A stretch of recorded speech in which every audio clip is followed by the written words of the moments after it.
we see the Minnesota Vikings making some big-time moves this week during the NFL Scouting Combine. Well, we're going to talk about it on today's show. What's going on, everybody?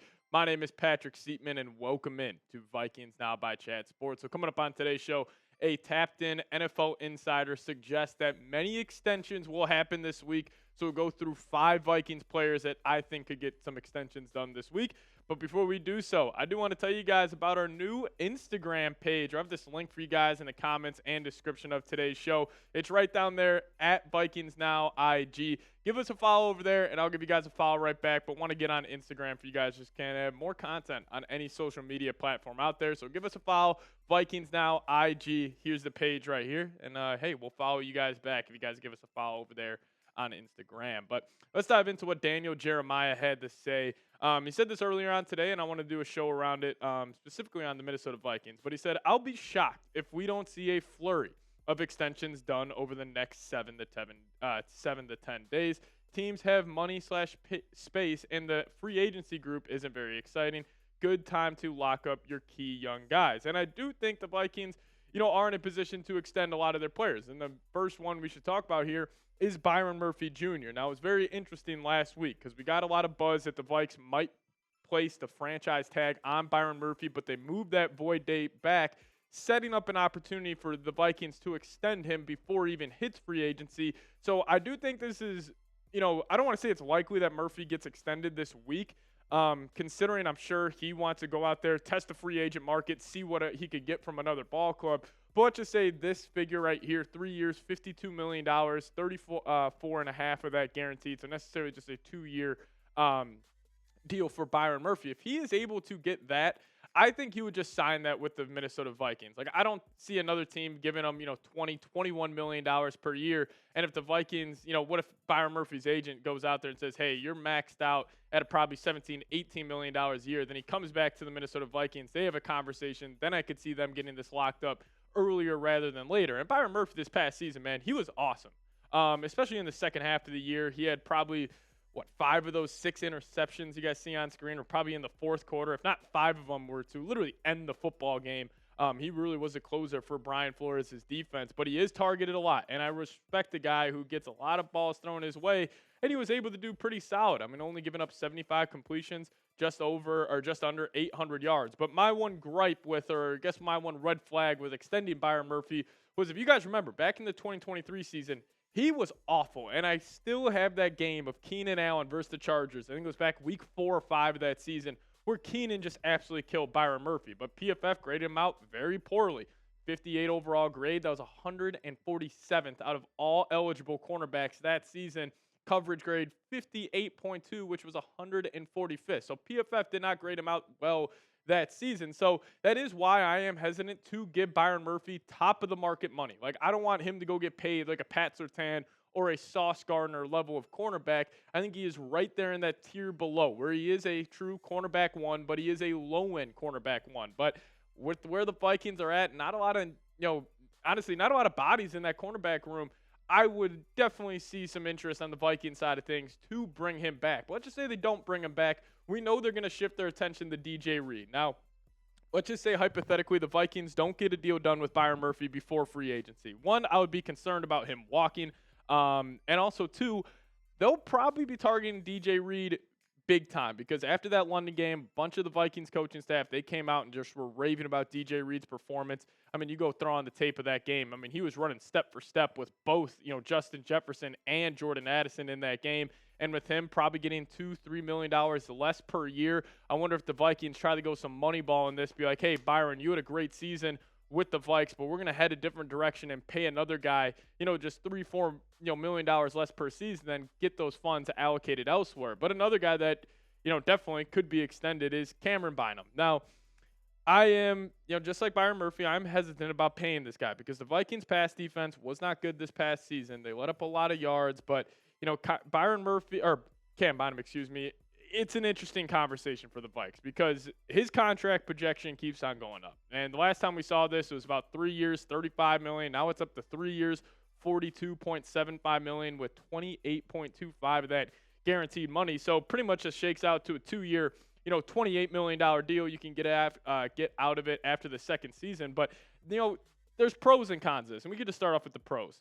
Number one, he might be the best locker room guy on the team. I mean, the vibes he brings, just the dances, all those, extra celebrations. I think that's a positive in the direction of Cameron Bynum. Also, number two, he knows the system very, very well. Like, especially with Flores, is, how he likes to run that defense. It's a lot of exotic looks. You got to have multiple, different responsibilities on any given play. And Cam Bynum knows that like the back of his hand by now. And he's a very, very good player. And I have said on the show, I do not want to bring Cam Bynum back at that $15 million per year salary. But he is a good player. But is he a great player that is worth getting all that? TBD. But the biggest con is just paying $15 million per year for a safety. Like, I have also seen other Vikings fans be like, hey, we should go get Javon Holland.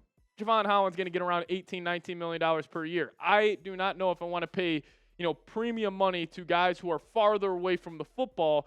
That's what the Vikings will be doing with Cameron Bynum. So, again, I'm in between. It really comes down to what the Vikings else do in free agency. Like, if you're able to also pay defensive linemen and interior offensive linemen, let's just say you got $20 million left over, Cam Bynum's kind of the last straw there, then yes, of course, pay Cameron Bynum. But again, I would rather allocate those funds to the trenches.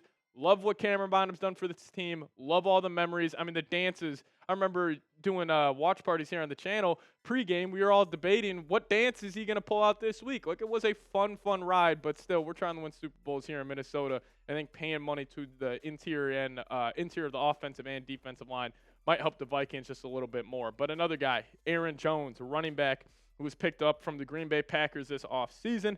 Now, Aaron Jones is in an interesting spot because the running back class this year is absolutely stacked at the top, and it's also extremely, extremely deep. So I think it seems likely right now that Aaron Jones will be back in the purple and gold, but I also believe the Vikings will draft a running back. Like, I really believe if you ask Kwesi right now, how does your running back room look heading in the next season?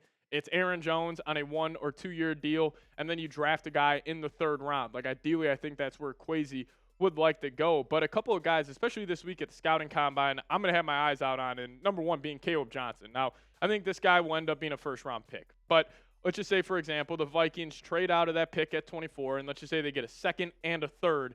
Then maybe I could see the Vikings targeting Caleb Johnson in the second round. Again, all comes down to what they do in free agency. But this guy, he's my running back too, behind Ashton Jeanty. He's honestly my dream pick, besides like a guy like Kenneth Grant for the Vikes in the first or second round. So I'll be curious to see what he runs. If he runs like a 4.35 or a 4.4, which some people say he's going to do, I could see him going a lot higher than most of us think. But let's just say the Vikings do, they don't trade back at all.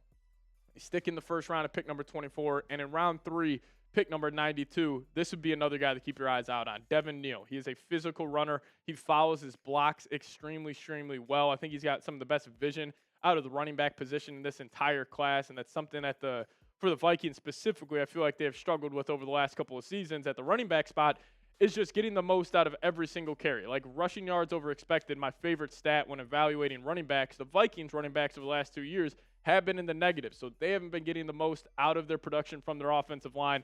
With this guy running the football, it won't be an issue. But kick it back to Aaron Jones here.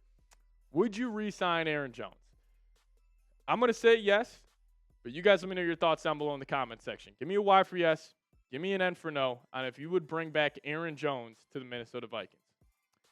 Now we'll talk about 2 more guys who could possibly get in extensions from Minnesota here in a second. But first, got to tell you guys about today's presenting sponsor, and that is PrizePicks. Now, if you guys download the PrizePicks app today and plug in that promo code CLNS, you guys will get $50 instantly after you play your first $5 lineup. Now, what is PrizePicks? Well, it's the best place to get real money sports action.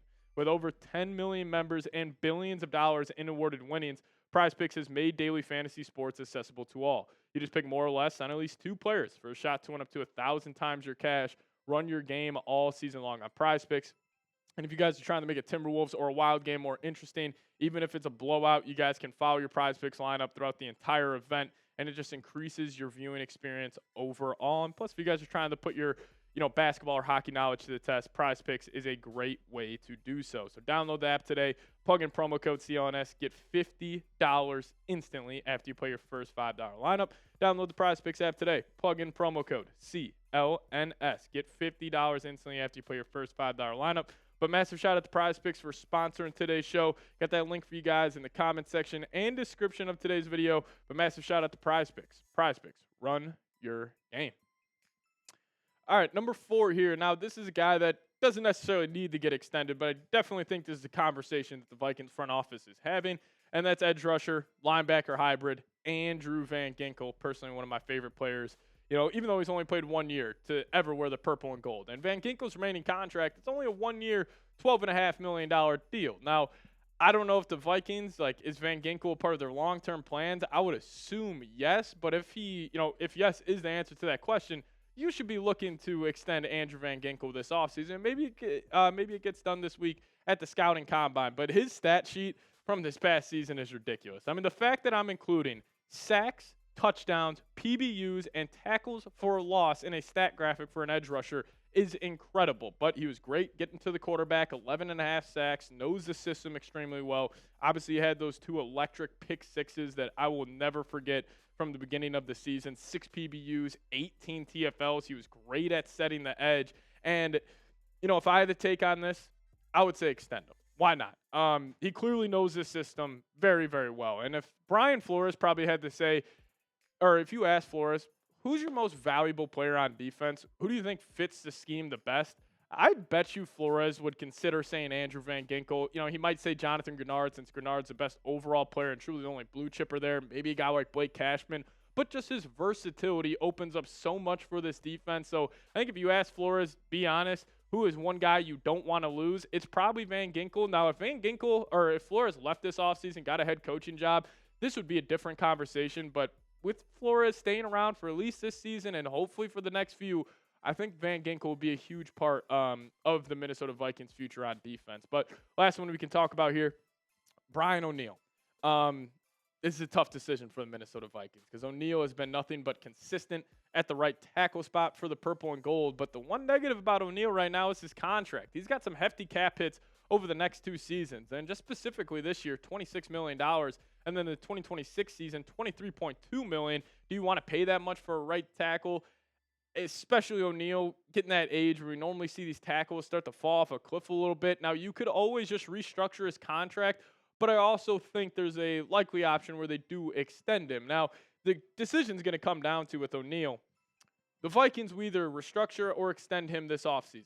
But if they don't do that, I think Brian O'Neill will be a prime cut candidate next season. Now, I just want to get this figure 100% right for you guys if the Vikings do decide to cut Brian O'Neill next offseason. So he is on the books, like we were saying, for $23 million. And if they decide to cut him next year, they would actually save $19.5 million and only have $3.7 million in dead cap. So honestly, if I had to call it, I would probably say the Vikings let O'Neill ride it out, see how much he has left in the tank, because he is also coming off a fantastic season. And then let's just say it doesn't work out, then you would obviously just cut him next offseason. But that's definitely a difficult decision for Kwesi, but I'll ask you guys this. Would you extend Brian O'Neill? Give me an E for extend or give me a D for decline down below in the comment section on what you would do with Brian O'Neill and his remaining 2 years on his contract.